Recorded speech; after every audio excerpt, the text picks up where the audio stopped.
Lupa subscribe, like, dan share. Oke. Saya kalau tadi saya memang menyiapkan materi yang ilmiah karena saya punya naskah Nadzuman Ibn Sulam Taufik yang dinadzumkan Mbah Hamid, nanti saya terangkan. Tapi karena merujuk dawuhipun Mbah Mus, Mbah Hamid itu sepupu sama mbah saya, sama-sama lahir di rumah di Lasem di Al-Fakhriyah. Itu memang mulai dulu terkenal wali, mulai kecil. Tapi saya akan cerita dari sisi keilmuan beliau.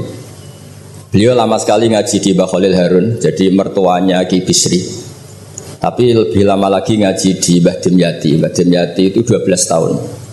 Sampai dapat julukan Abdul Juman. Juman itu satu nadzuman ilmu balaghah yang paling sulit. Jadi balaghah itu ada karangan Mustafa Al-Hulayaini, itu yang bentuk nafar itu masih gampang lah. Ada Jauharul Maknun itu masih gampang. Setidaknya bisa dianggap gampang. Kalau nggak gampang ya dianggap gampang. Tapi yang paling susah itu Juman. Saking susahnya itu nggak ada yang bisa nyarai. Akhirnya mu'alifnya nyarai sendiri. Itu namanya kita Bukutul Juman. Jadi didol gak payu, akhirnya dipayoni mu'alifnya sendiri. Karena kaidahnya sudah ruwet. Dan itu diantara keahlian beliau memang tentang Juman. Seperti yang diceritakan Gus Mus tadi, diceritakan Mbah Mus tadi. Kalau orang ahli balaghah itu mengutarakan sesuatu itu indah. Itu yang dimuyai para ulama-ulama dulu. Tapi ya resikonya kalau sudah menghujat, itu ya sejelek-jeleknya. Itu orang Arab itu kalau sudah benci seseorang dan membayangkan wajahnya jelek, itu orang Arab kalau bilang itu kabrak roten nakarot hati. Jadi wes koyok tletong garing sing dicucuki pitik. Wong tletong garing wes elek ijek dicucuki napa? Pitik. Jadi orang Arab itu memang ahli balaghah. Jadi kalau muji ya sundel langit, nak menjatuhkan juga sejatuh-jatuh. Dan itu ada ilmunya. Jika orang Arab itu misalnya muji orang baik, berperilaku gimana kalau kamu hubungan dengan orang sekitar Anda? Itu unik cara berpikir orang Arab. Karimun mata amdahu wal waro ma'i wa idza malum tuhu wahdi. Kalau saya kenal kiai, kalau saya kenal habib atau kenal orang alim, itu orang-orang mulia. Orang mulia itu cara memperlakukan gimana? Karimun mata amdahu, mesti amdahu wal waro. Sekali saya muji dia, pasti saya puji bareng-bareng orang banyak. Tapi wa idza malum tuhu wahdi, ketika saya kurang berkenan atau agak ngeritik, pasti saya kritik sendiri. Akhirnya itu jadi pola sosial yang sampai sekarang itu menopang Indonesia. Indonesia itu begitu mencintai Pak Karno, Pak Hatta, mencintai para pendiri bangsa ini. Dan ketika mencintai itu diungkapkan secara publik. Dan ketika ada tidak cocoknya, misalnya ya apalah namanya orang kan ada tidak cocoknya, itu dimpet dewe. Jadi rodok-rodok buku sundupan kira-kira gitu karena memang itu etika yang benar. Jadi karimun mata amdahu wal waro ma'i wa idza malum tuhu wahdi. Orang mulia itu orang yang kayak apa? Orang yang ketika baik atau ketika kami puji akan saya puji secara publik, secara massal, secara masif. Wa idza malum tuhu wahdi. Dan ketika saya kurang berkenan atau agak ngeritik, maka akan saya kritik sendiri. Misalnya dalam banyak hal, saya sama orang yang terkenal wali itu ya kadang tidak cocok. Tidak cocoknya mungkin hasut atau nggak bisa niru, tidak tahu saya. Tapi ya kadang-kadang tidak cocok. Tapi itu tampet. Nah, ini tak omongkan itu untuk cerita, bukan. Karena wali itu ya punya rival. Ada rivalitas wali itu ya ada. Ada dua wali besar yang saling tidak cocok. Satu itu wali kalau sakit itu waduh, pokoknya sakit. Ditiliki sama wali, sama-sama wali. Kamu itu wali kalau sakit kok waduh, wali model apa? Wali itu ya kayak saya, tidak pernah sambat gitu. Kalau sakit pun menengahi. Terus justru itu masalah kamu di situ. Sok wali pakai perilaku wali. Justru saya seperti ini jadi wali karena koyok wong awam. Ini tawaduk saya. Jadi ini dua wali besar, kucul-kucul kan. Maka kalau ada orang muni waduh aduh anggapnya wali yang sedang tawaduk niru orang awam itu. Atau memang awam betul. Jadi wali itu ya kucul-kucul kan, ya saling tidak cocok. Maka masyhur dalam cerita Abu Yazid Al-Bustami, itu beliau GR sama Allah sampai tanya, ya Allah yang setingkat dengan saya itu siapa? Itu dijawab yang tidur dekat kamu itu, satu kamar tidur terus, hanya sholat fardu dia bangun. Padahal Abu Yazid itu tahajud, witir, apa saja dilakukan. Mesti tanya sama Allah, kenapa ya Allah? Kamu itu ibadah serius sama saya itu kayak nganggap saya gimana gitu. Kalau kamu udah ibadah kayak mesti saya hukum. Kalau ini tidak, nganggap saya itu baik, terus ditinggal tidur. Jadi saya ini agak ya kalau ya tadi ingin jadi wali yang jalur-jalur gitulah, yang kayak gitu. Ya jalur-jalur gitu lah. Ini bisa ditiru tapi kayaknya yang sudah dikasih saya itu, jadi tidak semuanya bisa niru. Karena wali ilmu itu beda, harus menjaga konstitusi ilmu. Jabir bin Abdillah itu tahu pakaian kalau orang sholat seperti ini, pakai gamis yang terhormat, pakai baju yang sangat-sangat terhormat. Itu Jabir ini termasuk minas sabiqin al-awwalin, sahabat Nabi yang luar biasa. Itu datang ke masjid, gamisnya dicopot, pecinya dicopot, terus tinggal satu sarung, akidan tarafaihi ala atikihi. Ini cerita itu ada di Bukhari, di bab Kitabul Ilm. Zaman kalau tentang saya berarti tentang Bukhari, karena ini ada di kitab Bukhari. Kalau nggak percaya dicek, kalau nggak ketemu berarti tidak pernah mutolaah, bukan salah saya. Semuanya ditanggalkan kecuali sarung satu, terus akidan tarafai izarihi ala atikihi, ditangkal begini aja. Terus beliau ngendikan sama tabiin, kamu supaya tahu bahwa adnal aurah, standar nutupi aurat seperti ini. Jangan sampai karena sampean semua berpakaian ala akmalil siap, pakaian sempurna, kemudian nanti dikira bahwa syarat sahnya sholat itu seperti itu bahaya. Orang di Indomaret sholat harus berpakaian begitu, nanti yang sedang kernet harus begitu, itu berat bagi umatnya Nabi. Barokahnya itu terus orang tahu bahwa syarat sahnya nutupi aurat di sholat ya seperti itu. Akhirnya ditemukan oleh tabiin dan seterusnya bahwa auratul rajul ma baina surrah warukbah. Andai kan tidak ada perilaku Jabir seperti ini, maka sholat seperti pakaian ini menjadi syarat sah. Dan itu ribet kan? Orang yang sedang celananan harus sarungan dulu, yang sedang pakai kaos harus pakai jubah dulu, padahal dia kernet misalnya, kan repot. Jadi wali jalur ulama itu memang agak aneh. Makanya ya jangan ditiru lah, kalau tidak ulama jangan ditiru. Makanya saya itu ya kadang-kadang pura-pura ada dengar itu kalau ada cerita-cerita wali-wali yang khusuk-khusuk, yang ibadah berat-berat itu saya tidak siap dengar. Saya lebih siap dengar begini, Mu'ad itu ngimami sholat, bacanya kepanjangan. Alhamdulillah ditegur Nabi, kalau ngimami jangan panjang-panjang. Itu saja yang saya hafalin yang model gitu. Andai kan Nabi hidup di zaman akhir, nggak perlu negur karena sudah kulhu semua. Berarti sampean kulhu dalam rencana Nabi gitu, karena sudah ada panjang-panjang.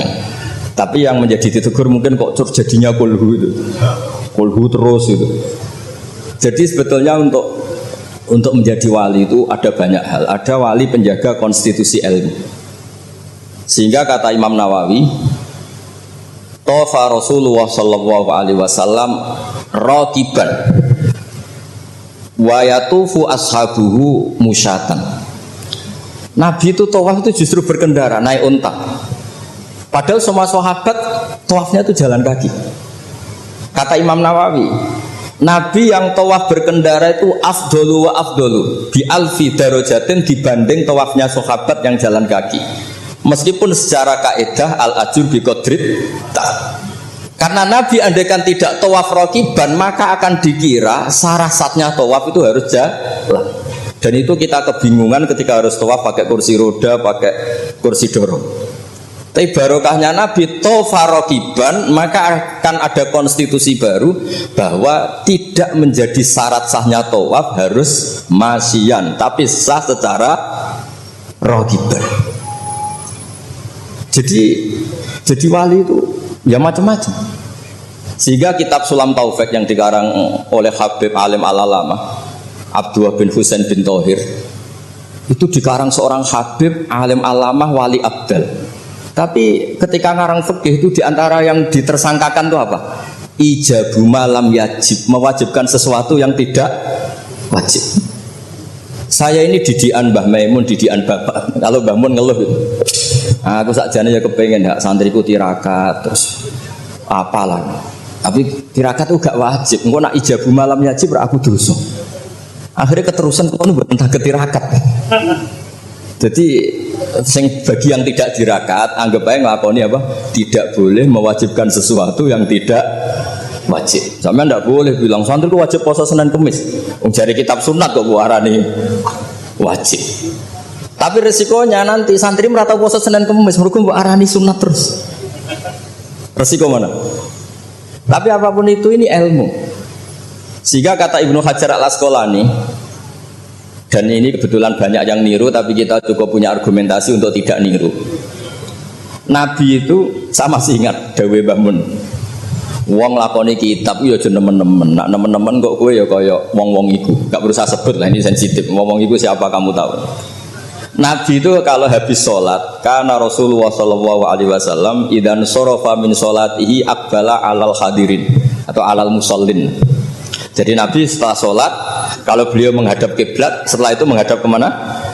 Ke timur, karena akbala alal hadirin.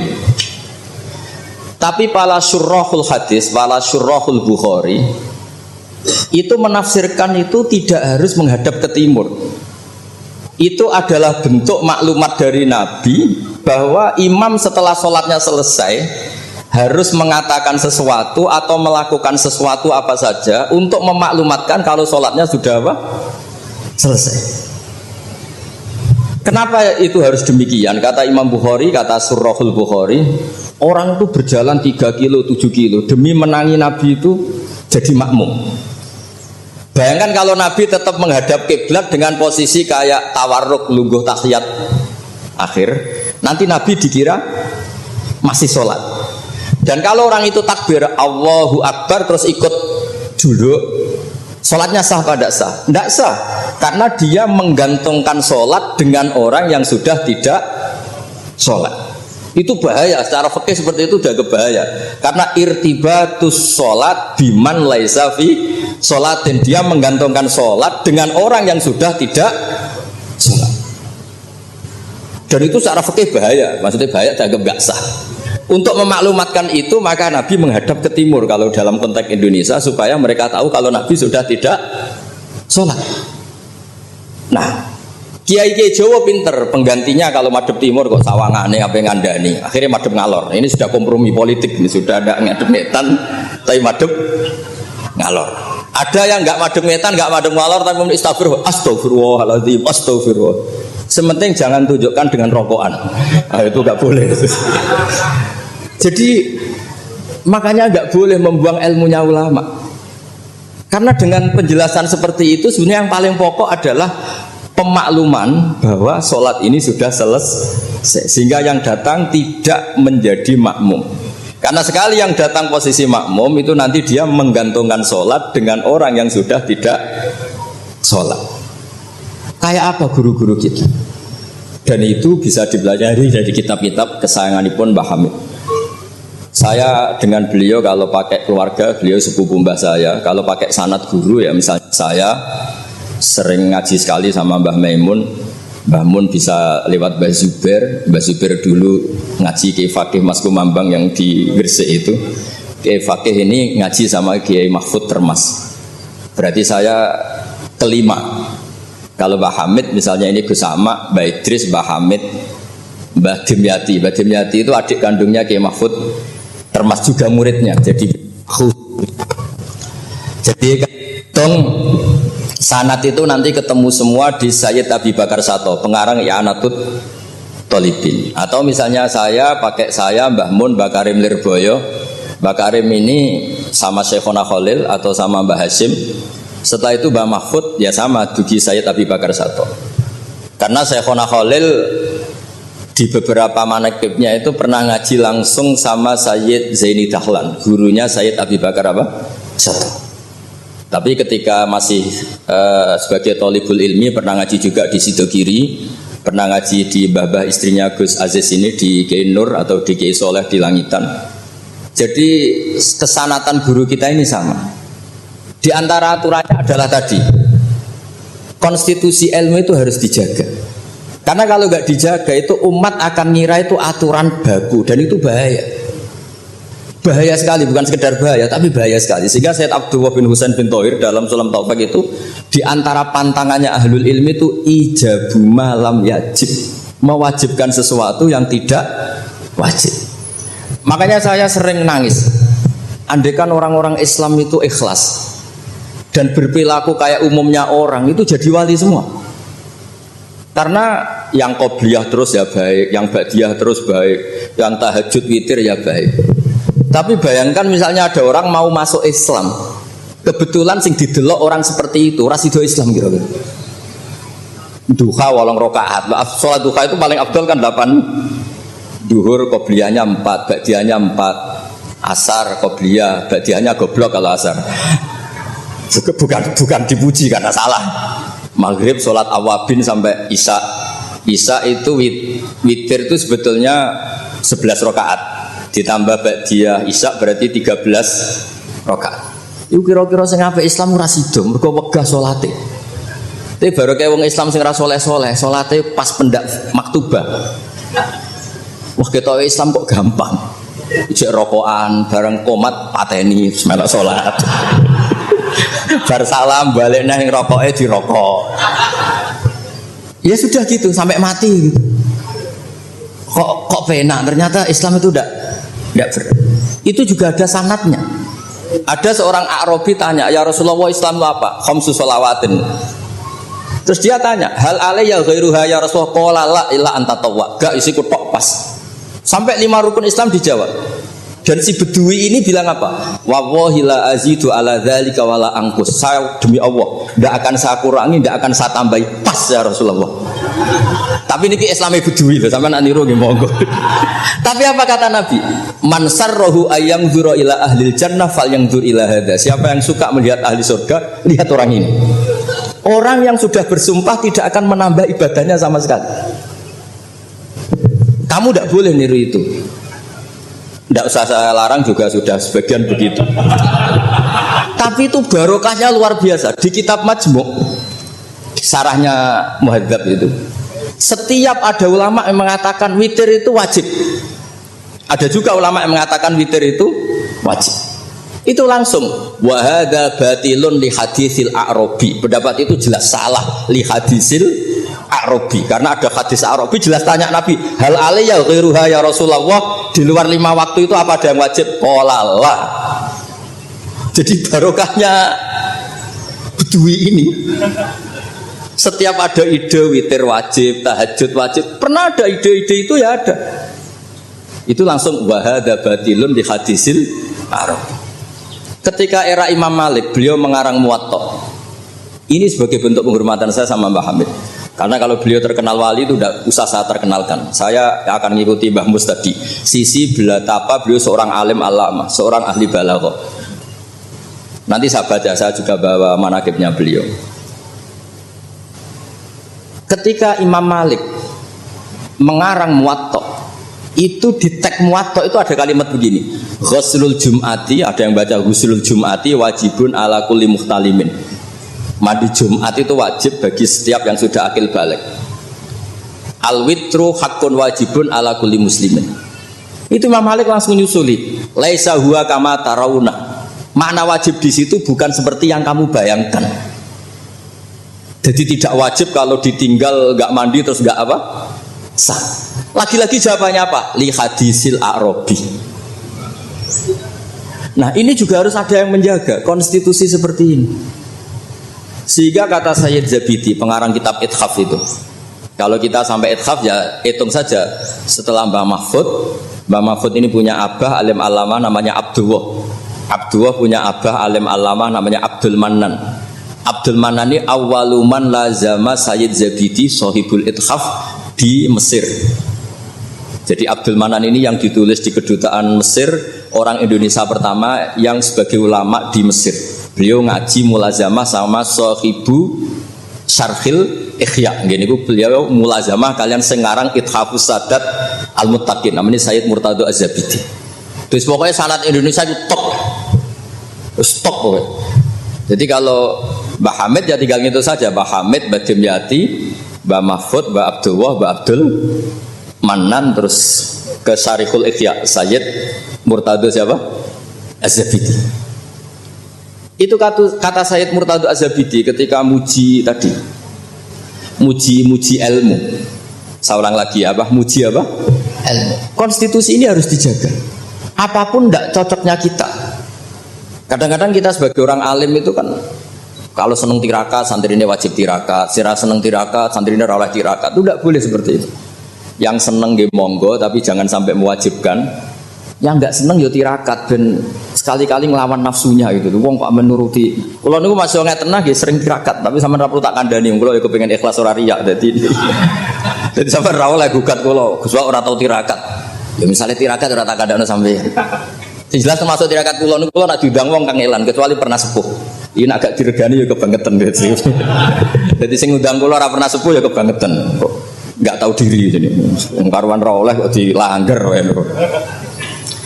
Di kitab Jam'ul Jawami', di kitab-kitab itu konstitusi ilmu itu dijaga. Sehingga sekali kitab itu diutarakan orang alim alama. Saya yang merasa utang jasa sama Sayyid Zabidi itu satu. Yang paling saya ingat itu satu. Allahumma sholli ala Sayyidina Muhammad atau ala abdika rasulika maaf. Itu beliau mengurai. Wah itu luar biasa. Di antara urainya begini. Nabi Muhammad SAW itu melakukan apa saja termasuk yang paling basyariah itu adalah luar biasa. Asal jangan bayangkan Nabi itu macam-macam kok sampai terus rokokan tidak akan. Andikan Nabi misalnya dahar gedang goreng di depan umum. Nabi itu kalau dahar di depan umum itu luar biasa. Kenapa luar biasa? Nabi itu jadi Nabi setelah Nabi Isa yang dituhankan. Jika Nabi harus sesering mungkin memperlihatkan al-a'rad al-basariyah. Beliau harus menunjukkan bahwa beliau adalah seorang manusia. Sehingga Nabi dahar itu dengan sampean poso setahun ikut mulia Nabi dahar.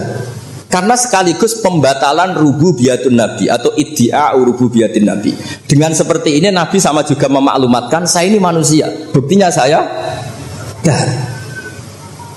Kayak apa kalau dibaca secara ilmu? Karena Nabi jadi Nabi setelah Nabi siapa? Isa. Maka kata Sayyid Az-Zabidi, agama ini agama terbaik. Dan umat Rasulullah SAW tidak akan mengalami apa yang dialami umatnya Nabi Isa. Caranya gimana? Dengan memperbanyak baca sholawat. Jadi cara Sayyid Zabidi, sholawat itu satu konstitusi ilmu. Allahumma Allah pemberi, ala Muhammad atau ala Sayyidina Muhammad yang diberi. Jadi gak mungkin hadil ummah menuhankan kanjeng Nabi Muhammad. Dengan cara baca sholawat, Allahumma ya Allah saya minta engkau sebagai pemberi kasihkan sholawat terbaikmu kepada hambamu yang bernama Muhammad. Dengan teks sholawat ini sekaligus penjaga konstitusi tauhid dan hadil ummah tidak akan mengalami kayak yang dialami umatnya Nabi Isa. Nah sampean gak maca sholawat itu kasihate. Nak diwaca sakmene nyaur utang, nak sakmene untuk bojo ayu, nak sakmene iso wayo, wis ngono kelakuane. Itu saya tidak tertarik. Wong kok ora tau ngregani ilmu gitu saja. Saya baca sholawat itu ya tidak banyak-banyak, ya 2, 3, tapi dengan penghayatan kayak Sayyid Zabidi. Ya akhirnya ya rapati terus keramat kok sampean, tapi secara konstitusi ilmu lebih diridhoni Allah mbek Rasul. Aku yakin. Karena tadi Nabi itu jadi Nabi setelah tragedi Isa dituhankan. Sebab itu Sayyid Muhammad ketika muji Rasulullah SAW itu selalu mengutip dawe Al-Busiri, da'mat da'athun nasara fi nabihimi wahkum bima syi'ta madkhan fihi wastaqim. Kita semua tahu Mbah Hamid adalah pengagum kitab Burdah dan beliau sering baca Burdah. Di antara Burdah yang dipakai semua ulama termasuk Sayyid Muhammad setiap ngarang madaih itu apa? Dak ninggal nosiro ma ing perkara iddaat kang mendakwahkan hu ing mas sapa an-nasara fi nabi. Yang penting kamu muji nabi, aturan dasarnya apa? Tinggalkan apa yang pernah dilakukan orang Nasrani, yaitu saking mujinya Nabi Isa sampai menuhankan Isa. Itu saja kamu hilangkan da'mat da'athun nasara fi nabi. Setelah itu kamu tanggalkan, kamu hilangkan wahkum bima syi'ta madkhan fihi wah takim. Setelah itu kamu muji Nabi Muhammad sundul langit gak apa-apa. asal sudah meninggalkan dak madda'atun nasab. Dan itu kata Said Zabidi, kita tidak usah susah-susah dengan membaca sholawat itu sudah seperti itu, karena kamu minta Allahumma ya Rabbi, berarti Allah posisi pemberi karena Tuhan. Nabi apapun ala qadru, apapun tingginya derajatnya Nabi itu posisi penerima. Sehingga kita muji Allah karena Dia Tuhan, dan muji Nabi sebagai ahabbal khalqi ilallah, yang paling berhak mendapat afdholas sholawat minallah. Nah coba kalau orang Islam baca sholawat kayak itu, kayak apa luar biasanya? Itu yang bisa seperti itu siapa? Lagi-lagi ahlul ilm. Kalau tidak ahlul ilmi ya kasihate tadi. Paket ini untuk apa? Paket ini untuk apa? Ya ribet. Kalau nggak sering jalur ijazah tiang, tapi alhamdulillah terkenal ramandi terus udah buat. Yang jelas tak amuk. Sering kalau dia, Gus, nak mau sholawat kasih hati apa? Kue ku nabi-nabi mude, we perhitungan. Nak mau sholawat do nabi, sing seneng. Mau arang-arang we perhitungan, jalur opah. Gus punyun ijazah ujian namuk, kue ku ngerah bener. Ya ono kiai ngatus kula ya ono ben wong ku sadar lah menurut. Tapi ada kiai yang baik, tiap minta ijazah dijazah. Timbang moro Gunung Kawi mendingan dijazahi sholawat. Lah itu masalah istihad, ini masalah apa? Istihad.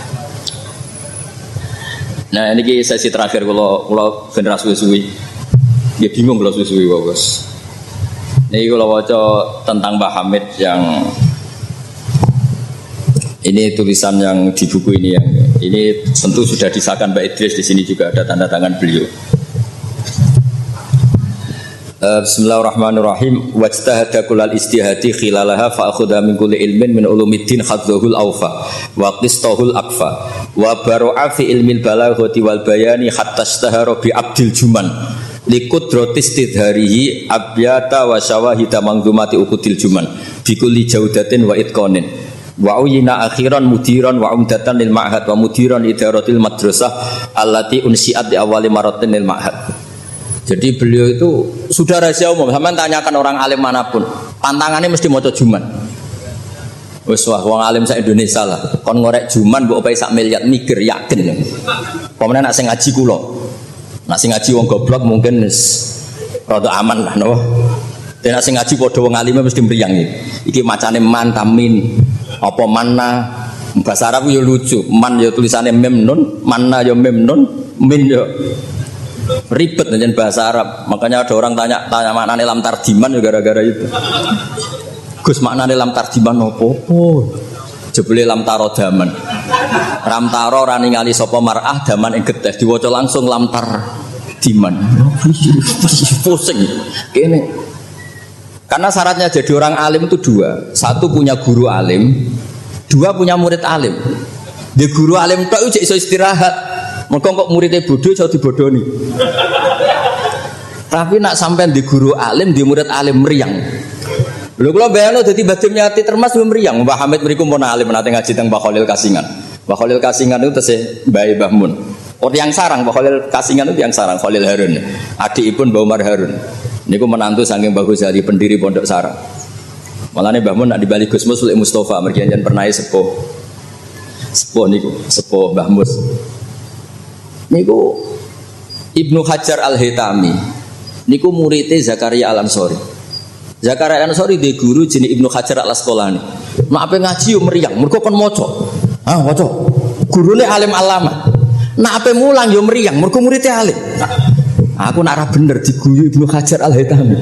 Tidak de guru alim, de murid. Makane sumpek. Jane Zakaria Al-Ansori sumpek. Masyhur beliau. Lima dakunta aliman hatta staharta bi Syekhil Islam. Jape li anni dupiktu bena hajuraini. Masyhur. Aku digebek watu loro. Ya aku nak ngaji yo sumpek perkara di guru alim alamah. Nak ape mulang yo sumpek mergo di murid alim alamah. Ya meriang. Jadi akhirnya yo nak ngaji yo mutolaah, nak ape mulang yo mutolaah. Mergo muridnya pinter. Zaman itu terkenal Ibnu Hajar Al-Haytami, alim alamah. Wong karangane luwih akeh timbang gurune. Jadi mulane di murid ora alim ya barokah maksudnya sampean. Dadi aja men ngeluh muridku uga alim-alim iku Allah sudah nyediakan berkah. Kena murid mualim iku meriang.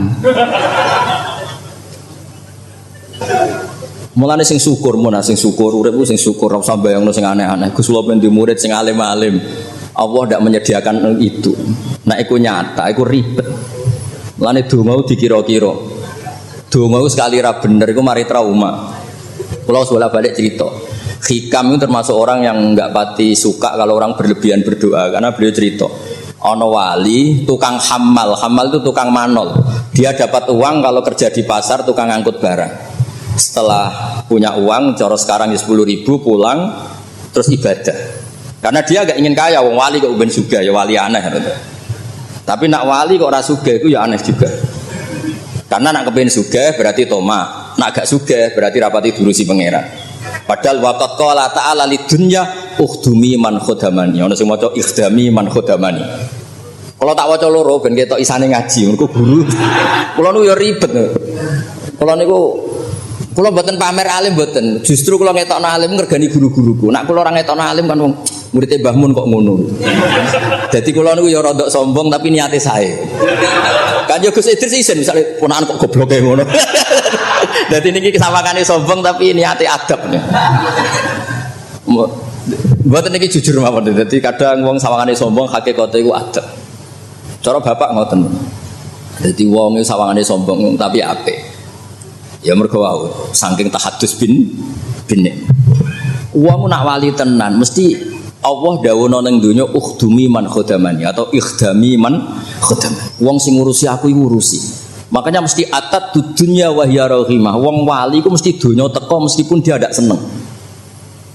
Lane sing nawani mobil Mercy Ki Hamid zaman iku Mercy mewah-mewah mobil nggih kuat.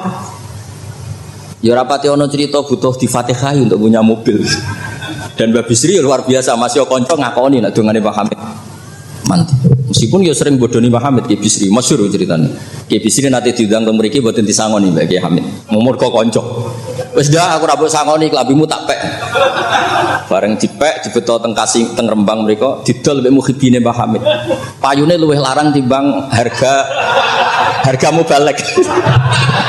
Zaman iku misale umume balek dipangoni 1,5 juta, iku payu 3 juta. Yo gak ono cerita ngoten enten WA Ki Bisri kalian Ki Hamid ora tau WA-an. Bareng Ki Bisri sowan mriki susuke Kang. Dadi dhisik wali ya rileks guyon tentu. Dadi singkat cerita niki hamal niki ndonga ya Allah kula niku wali, mau kepengin mangan sak piring kok dadi hamal. Kula niku sukani rezeki sing ora usah kerja. Walhasil beliau itu udhiya sarikon di dakwah dia mencuri terus di penjara untuk jatah mangan tiap hari untuk jatah mangan. Gusti kenapa harus penjara? Kan kamu minta rezeki tanpa kerja. Gak iso sampai pangeran ralat doa mboten saged. Mulane donga niku aja yo sing ana sunah Rasul. Mergo nek sekali keliru niku ribet. Mulane kula nate wonten tiyang melarat wedok elek kebetulan niku rayu. Yo dongano Gus, dongano bojo kula niku sugih. Aku ya tak jawab. Sampean siap nak bojomu sugih? Maksudnya nak sugih mesti pertama digenti ku omah. Bariku mobil. Bariku mesti dievaluasi ku sampean. Omah wis apik, mobil wis apik, mau karek sitok. Kok penumpangnya ngene. Akhirnya mun Gus Rafsa. Dadi donga iku ya kudu dipikir lho. Lho coba setelah potongan wong lanang wis padha wae lah sesuatu. Coba ketika omahmu mewah, mobilnya mewah misalnya Alphard. Terus yang mlebu seperti itu ya enggak usah dijelaskan itu. Coba apa yang kira-kira dievaluasi ini? Rumah sudah diganti, mobil yang kira-kira diganti apa coba? Sakit, buatan Gus Nawaton, buatan sabar. Jadi kalau berkali-kali membatalkan doa karena timbang dongo ketok ramandine atau ya sudah seperti itu. Ini gue kayak trik nih, ketularan gosipul politik nih, itu sangat politik. Mohon kalau mau coba mawon sing mudawan. Nah, saat senang kalau buku tentang beliau itu mudawan. Karena kalau tidak mudawan itu nanti nasibnya Mbah Hamid kayak les. Al-laitsu afqahu min Malik illa annahu daya'ahu ashabu. Itu dawuh Imam Syafi'i. Sebetulnya Imam Les itu lebih alim ketimbang Imam Malik dalam hal fikih. Illa annahu daya'ahu ashabuh, tapi ashabnya Les menyia-nyiakan. Artinya gini, Imam Les itu punya karangan, punya perilaku, tapi sama murid-muridnya tidak didokumentasi. Akhirnya orang tidak tahu lagi Imam Les. Padahal itu rival debatnya Imam Malik. Makanya penting bagi ini ada Gusama, ada Mas Aziz supaya mengabadikan tulisan-tulisan Pak Hamid termasuk Nadzuman Sulam Taufik. Karena bikin nadzuman itu tidak gampang. Dari kata nasar prosa dinadzumkan itu kan butuh keahlian. Karena nadzuman itu harus notnya sama, akhirannya sama. Mengganti kalimat yang prosa itu kan tidak gampang. Ini sudah saya cek karena saya tiap hari juga baca Sulam Taufik. Itu sama sekali nggak ada yang dibuang dari kata aslinya. Kata aslinya yang di Sulam apa? Taufik. Jadi seni bikin nadzuman itu ya tidak gampang. Misalnya begini, saya beri contoh yang terkenal ya. Kenapa saya milih yang terkenal supaya lebih gampang? Zaman Sayyidina Ali karramallahu wajah masih sugeng itu ngendikan begini. Yaqsimu dhuhri, ada riwayat qasama dhuhri rajulani. Abidun jahilun wa alimun fasikun. Yang merusak Islam itu hanya orang dua. Orang abid tapi bodoh, orang alim tapi fasik. Itu ulama dulu segampang ini membuat padanan itu dan maknanya sama. Fasadun kabirun alimun mutahatiku wa akbaru minhu jahilun mutanassiku. Kerusakan besar kalau ada orang alim yang fasik. Tapi lebih rusak lagi kalau ada orang bodoh ahli ibadah. Itu I'anatul Thalibin, Sayyid Abi Bakar Sato, gurunya Mbah Mahfud. Berarti Mbah Hamid, Mbah Dimyati, Mbah Mahfud, Sayyid Abi Bakar apa? Sato. Berarti guru keempat. Itu punya cerita. Kenapa orang alim yang fasik afdalu min jahilin mutanassik atau min jahilin abidin? Terus dua orang ini berdebat. Ya apik wong bodoh lah, piye ahli ibadah, tetap apik. Mula wong alim tapi fasik. Dua orang ini akhirnya sepakat. Marani wong bodoh sih. Marani wong bodoh ya pas ibadah jenenge wong bodoh. Ibadah. Dua orang ini ya rada kurang ajar wong loro. Ya fulan ana rabbuka, aku iki pangeranmu. Suweneng aku kowe nyembah aku terus. Tapi mulai saiki wis tak bebasno. Sesuk-sesuk ora ibadah ora apa-apa, wis tak ridani. Iku langsung hure sesuk wis bebas. Saking bodone. Umpama dekne ngaji kan ngerti, sautu wa harfu iku Allah iku nak ngendikan gak nggo sautun ka sautil adam. Umpama dekne tau ngaji kan Allah iku mukhalafatul. Ora mungkin Allah kok diswara koyo ngono iku ora mungkin. Tapi matur nuwun Gusti, matur nuwun Gusti. Mulai sesuk kula mun mboten salat malih. Menang sing sitok delok bodho. Wis, akhirnya golek wong alim sing fasik. Delai pas mabuk jenenge fasik. Mabuke cek ning masjid bisa. Wong alim piye-piye dhewe bau-bau masjid. Mabuk ning masjid.